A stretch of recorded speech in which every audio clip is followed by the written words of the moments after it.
चौबे जी बांका पहुंचे थे झारखंड, और गोड्डा और दुमका जिला के आदिवासी समाज को, आदिवासी वोट बैंक को लुभाने की प्रयास की। इसी कड़ी में गोवर्धन पूजा का भी उन्होंने जिक्र किया और गौवंश यदुवंश का भी उन्होंने जिक्र किया।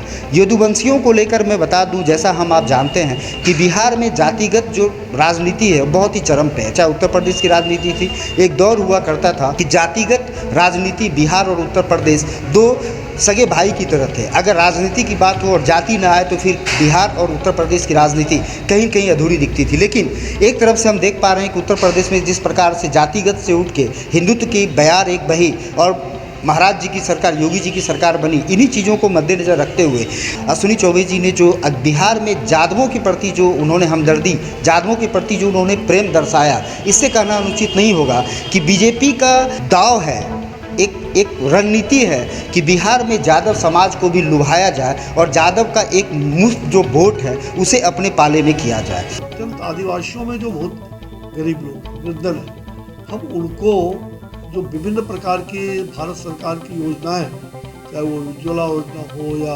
प्रधानमंत्री जी का आवास योजना हो या आयुष्मान भारत योजना हो, इस प्रकार की जितनी भी योजना गरीबों के लिए जिनको लाभ अभी तक नहीं मिला है, उनको ऑन स्पॉट उन जगहों पर जाके, उन पंचायतों में जाकर के, उन गाँवों में जाकर के उनको लाभ दिलाना, और एक केंद्रीय मंत्री कोई न कोई उस टीम में रहेंगे।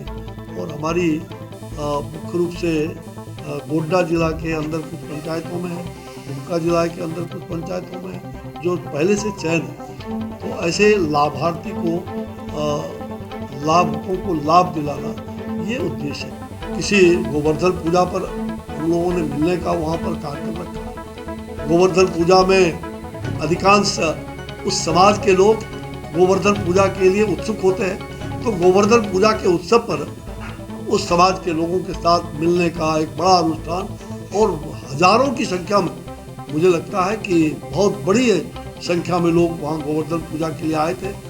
तो मुझे लग रहा है कि जो सम्मेलन कह लीजिए उसको जिस रूप में, लेकिन सचमुच में हिंदुत्व का जो भाव उनमें है, आज भी मैं ये कहता हूँ कि गोवर्धन समाज यानी गौ का पूजा करने वाला, जो गौ, गंगा, गीता और गायत्री का पूजा प्रतिदिन करता है, वो गोवर्धन समाज कभी भी राष्ट्रीय धारा से अलग नहीं रह सकता। जिसको आप यादव कह लीजिए, गौवंश के लोग, तो गौवंश की रक्षा करने वाला, गौवंश का पालन करने वाला, वो कभी भी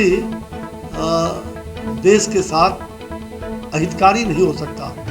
और भारतीय जनता पार्टी को जनसंघ काल से हमारे कई लोग, जगदम्बी यादव से लेकर के और तमाम यहाँ के हमारे जनार्दन यादव जी, हमारे पूर्व अध्यक्ष जगदम्बी यादव जी रहे, ज्ञानेश्वर यादव रहे, कितने यादव तो जनसंघ काल से हमारे साथ है।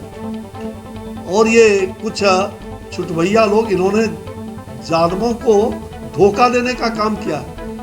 लालू यादव ने कभी भी यादवों के साथ न्याय नहीं किया, और उन्होंने धोखा दे करके, और उनको तो कहा कि भाई तुम पढ़ लिख के क्या करोगे?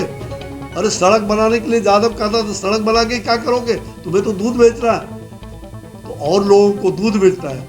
यादव में अगर विकास हुआ तो एक परिवार का विकास हुआ, वो है लालू जी, उनके तेजस्वी जी, तेज प्रताप जी, मीसा भारती, यही लोगों का विकास हुआ ना।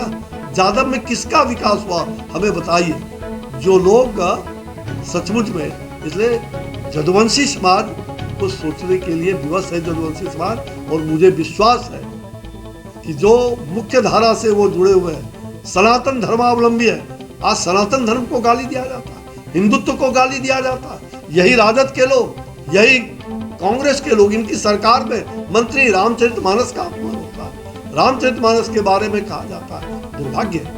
तो आज हिंदुत्व पर जो खतरा है उसको रक्षा करने वाला यदुवंशी समाज भी होते हैं, और यदुवंशी समाज उठ खड़ा हो गया है भारतीय जनता पार्टी के पक्ष में। आप देखिएगा लोकसभा के अंदर इन सब लोगों की जमानत जब्त हो जाएगी, और आने वाले राज्य की चुनाव में भी इस बार भारी बहुमत से भारतीय जनता पार्टी चुनाव जीतने जा रही है, और भारतीय जनता पार्टी की एक अकेले सरकार बनेगी, एनडीए गठबंधन की सरकार बिहार में बनेगी।